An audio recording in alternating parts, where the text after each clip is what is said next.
Thank you for your interest in CASIO keyboards.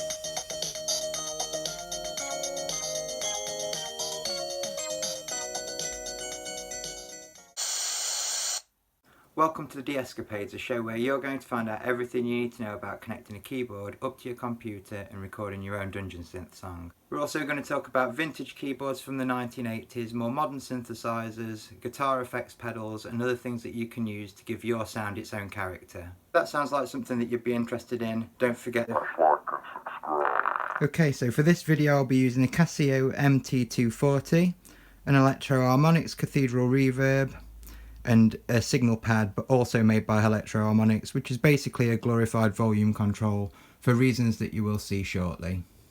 Okay, so this particular keyboard uses a micro jack, so I will need a cable that looks like this, like the same sort of thing that would be like a headphone, a small earbud size headphone socket on one end and a larger guitar size input on the other end to go into the pedals.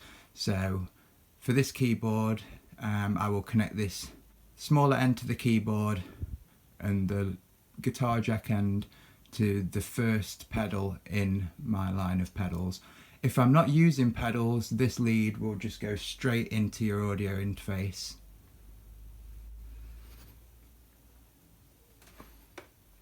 Any connections between any pedals would be made by a small jack-to-jack cable like this.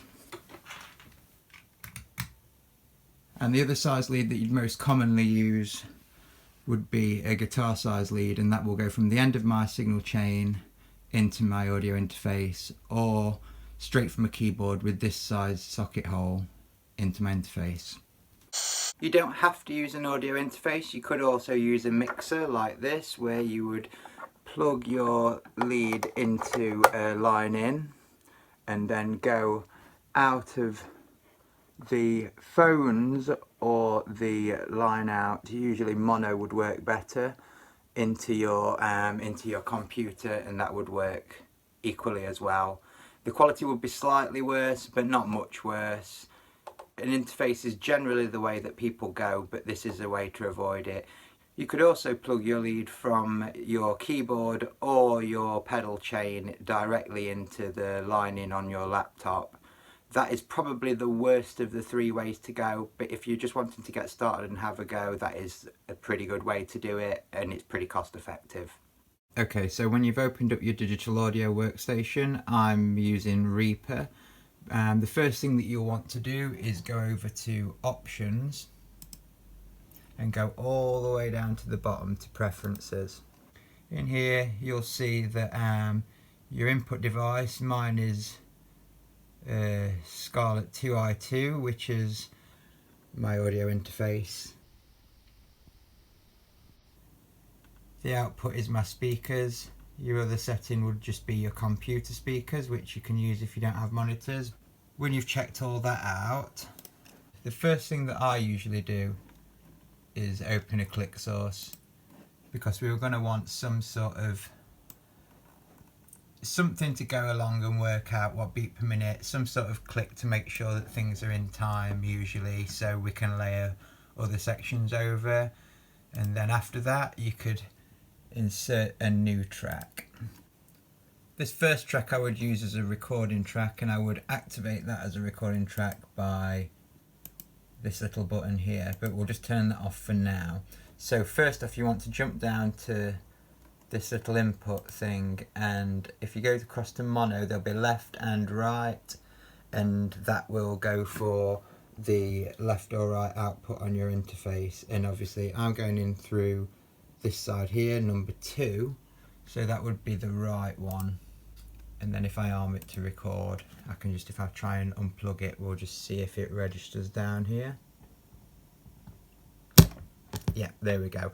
Okay, so as you see there, that me unplugging that made that peak and go above 0 decibels here. When you're setting up your keyboard or synth to record, ideally you want to set the volume on the synth or keyboard about halfway, and then on your interface turn up the gain to a certain level that you're aiming for, sort of below below 0 decibels, maybe like -6, something like that. Obviously you can turn these tracks up and down later on as you go along and start recording.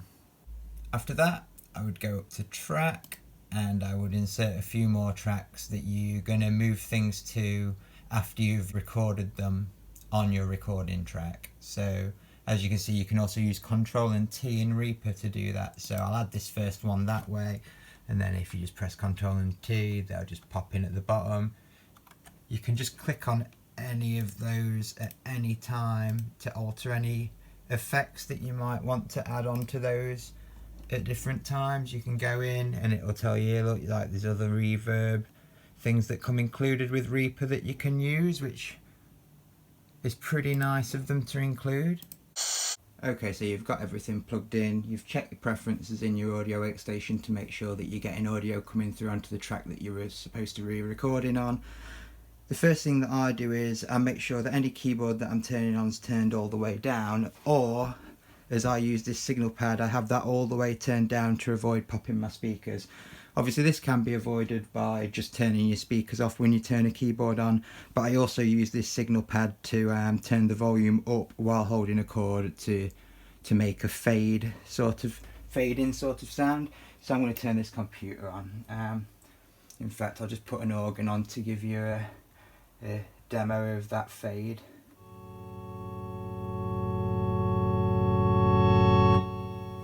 Okay, so that's just the raw sound of the Casio. I'm going to turn a little bit of reverb on just so you can see how just a little bit of reverb. It doesn't really matter what reverb pedal, can just add a lot of character to these little tiny keyboards from the 80s. So again, this is the raw sound of the keyboard. Engage that reverb.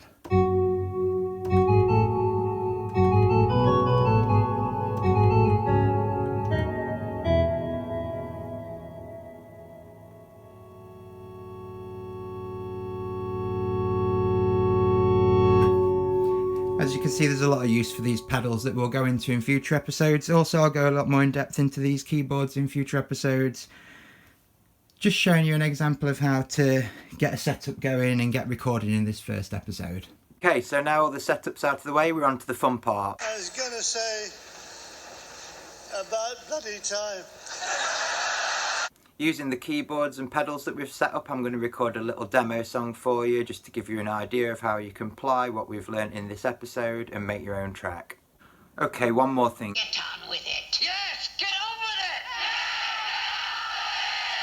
it! I'm filming this after actually finishing the demo song, and it appears that I have actually lied to you all slightly. I used the Yamaha PSS 780 for the bass drum sound and the cymbal sound that you're hearing in the song, because the keyboard that I was using, I wasn't able to get just a single drum hit sound from that keyboard.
And there we go, you're now well on your way to recording your own 12-minute Dungeon Synth demo that you can amaze all your friends with in the online community.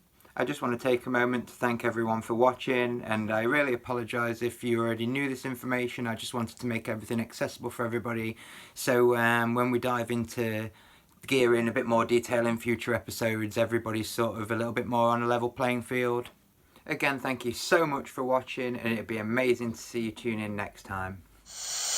CASIO presents the Johnson 5. Rick Johnson on drums. Johnson on bass. On guitar. On piano. Rick Johnson on trumpet. In other words, Rick Johnson on a CASIO MT240. With a graphic equalizer, built-in rhythms, and one-finger CASIO chord, it's easy to play. And it's battery-powered so you can take it on the road. CASIO keyboards for the Johnson 5, the Smith 5.